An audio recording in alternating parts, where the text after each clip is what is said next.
and my friend in the passenger seat illuminated the building with a flashlight. It was quite a large building. The walls were all white, but moss was growing everywhere, and there were rusty metal hooks where signs had probably been attached before. In front of us spread a lobby-like wide space, with glass scattered here and there. I imagined it had probably been all glass-walled before, built so you could see inside from the outside, and in the back I could see desks and chairs that had been smashed and scattered around messily. I was convinced this was probably the human meat restaurant. I turned off the car engine. When I turned off the engine, the silence became even stronger. It was a completely quiet forest, where you couldn't even hear insects crying. I was afraid to turn off the headlights. Just two people in the middle of a pitch-black forest. We were enveloped by an indescribable fear. I turned off the headlights. From here on, the only thing we could rely on were the two flashlights we were carrying. I lit up my wristwatch to check the time. The time was past 10 p.m. As for ways to enter the human meat restaurant, there was what looked like an entrance door, but since the glass was broken, it seemed we could enter from anywhere in the front. However, trees were growing thickly on both sides of the building, making it impossible to go around to the back. My friend took the lead and went inside. The floor was covered with scattered garbage, and graffiti that previous visitors had probably written was scrawled all over the walls. Still, it was frightening. The only light we could rely on was our flashlights, and when we moved the flashlight to the next location, I couldn't help thinking that something might be there. After entering through the entrance and going a little further back, we entered the kitchen. The cooking counter was covered with rust, and the ceiling was covered with spider webs. No cooking utensils like knives were left. Like the entrance, this area was also littered with garbage like cup noodles. My friend deeper inside pointed his flashlight at me and signaled for me to come over. It seemed he had found a path that continued further back. We opened a door that was connected by just one hinge, and looked ready to fall off at any moment, and came out into a hallway that continued further back, about 5 meters ahead. I could see a sturdy door blocking our way. Moreover, that door seemed to be firmly locked with a padlock. I looked at my watch. The time was about to pass 11 p.m. With the padlock attached and the late hour, I was thinking I wanted to retreat around here. However, my friend had picked up an iron bar from somewhere, and was trying to break the padlock by inserting it into the padlock and using the principle of leverage. Just as I was about to tell him to stop, I heard it. The sound of metal breaking, crack, echoed around us. I unconsciously looked around. I couldn't help thinking that someone might come because of that noise. My friend showed a triumphant expression and again signaled for me to come over. I sighed and headed toward my friend. Beyond the sturdy door, there was a hallway that continued further back and stairs leading to the upper floor. Perhaps because it had been locked until now, there was no scattered garbage like before, and nothing was broken. We were somewhat bewildered, as we hadn't expected the area behind the barbecue restaurant to be so spacious, but my friend urged me to continue forward. But it was already late at night.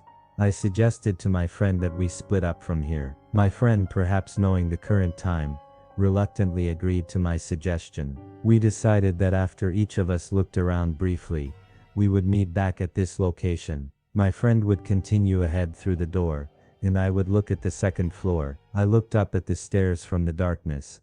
The stairs turned right after about 5 steps. I wondered what lay beyond that.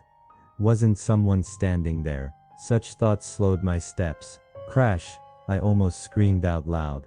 It seemed my friend had moved ahead. I made up my mind and went up the stairs. Fortunately, there was no one beyond the turn in the stairs. There was a door at the top of the stairs and I opened it. I illuminated the surroundings with my flashlight. Several office desks were lined up, and blackboards and whiteboards were attached to the walls. It seemed to be some kind of office. The wall at the far end was entirely made of glass. I approached the glass and looked down. It seemed I could see the entire first floor from here. The first floor was a very large room with a glass ceiling. Thanks to the glass ceiling, moonlight was streaming in, allowing me to barely see the large room. Still, it was quite spacious. It looked like it could be as big as a school gymnasium, The things that caught my eye were several huge machines and lots of straw-like grass scattered around. Also, in the center was a circular space, and around it were several enclosures made of fencing. Looking closely, I could see something like a large square box placed in the central circular space.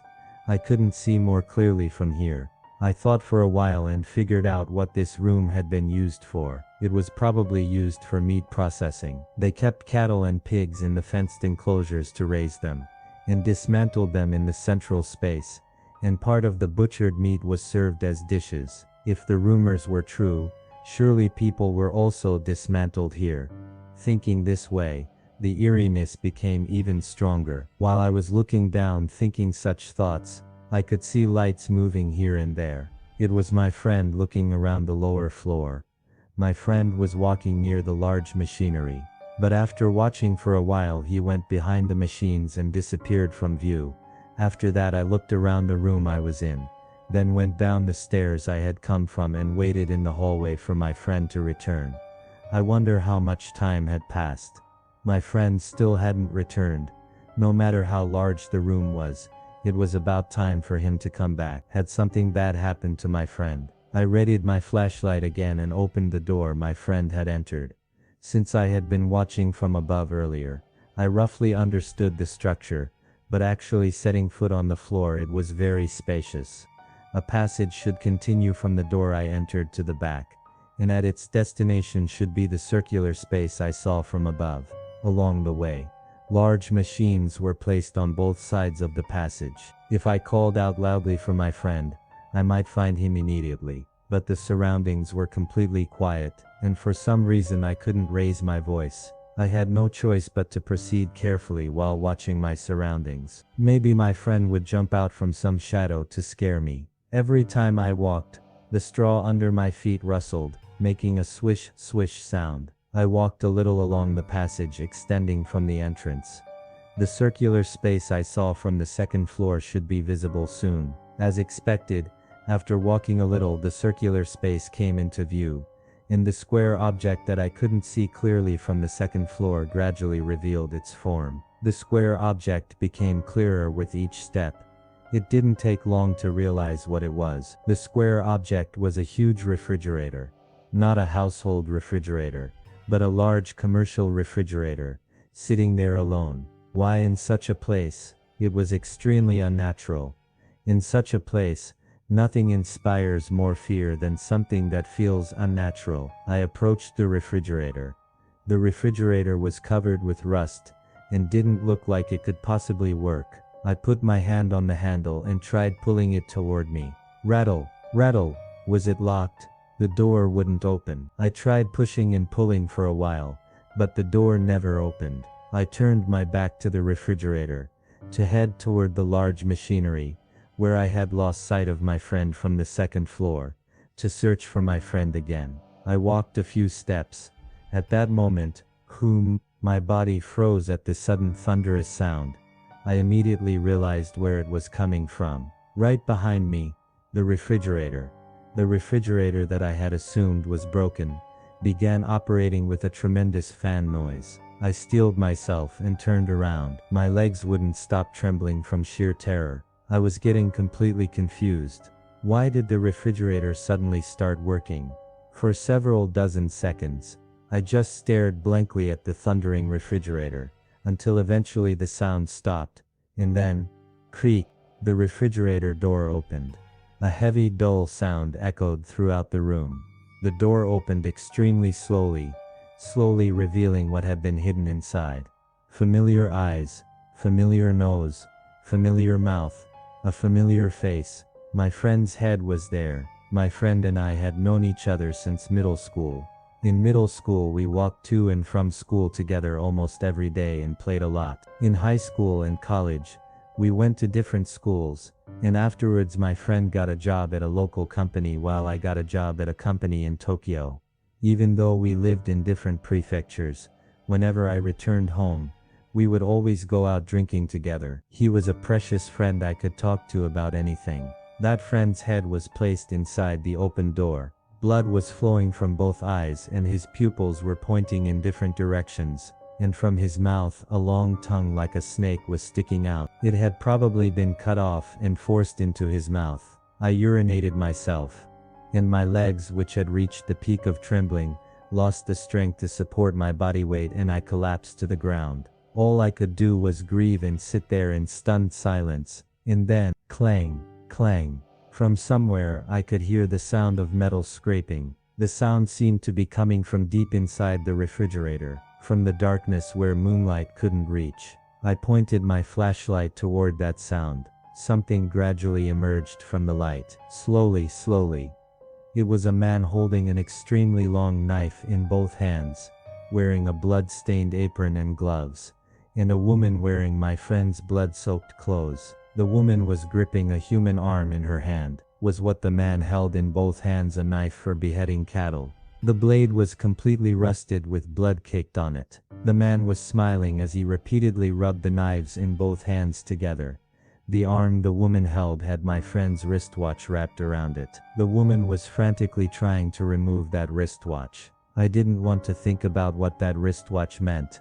They didn't give me time to grieve over losing my friend. The man came running toward me, raising the knives in both hands. I'm going to be killed. I stood up and ran at full speed down the path I had come. Without looking back even once, I just ran toward the exit. From behind came the sounds of things being smashed, crash, bang, and screaming. While running, the words I heard were itadakimasu, the Japanese phrase said before eating. The man was also shouting other incomprehensible things. I burst out of the exit and jumped into the car. Suppressing my trembling hands, I turned the ignition. The engine started immediately and I drove the car. At the foot of the mountain, I had to turn around somewhere to get back. I drove up the mountain.